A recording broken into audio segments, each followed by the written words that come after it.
luka setengah, gemersik menikam melantun suara. Ku tinjau sejenak untuk periksa, bergema di lembah Indraloka. Suaramu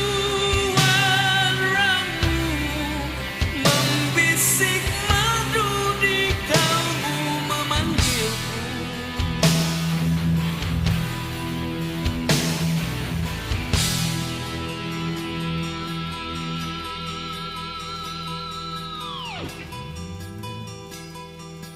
Ku buka sepenuh pintu dayamu dan melangkah masuk ke dalam tamanmu.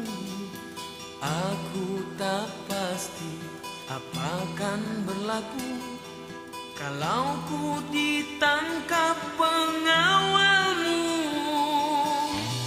Mungkin aku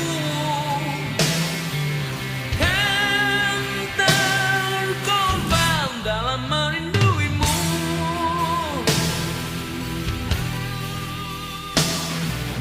tapi kenapa kau hadir saja dalam setiap mimpi-mimpiku dan meninggalkan kunci dan peta kalau aku kau tak ingini.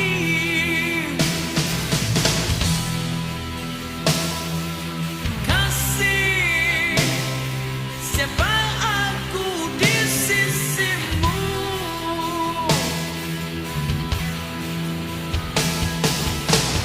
Kini ku berada dalam tamanmu, tiada aku takut akan kematian, kerana hidup dan mati sama.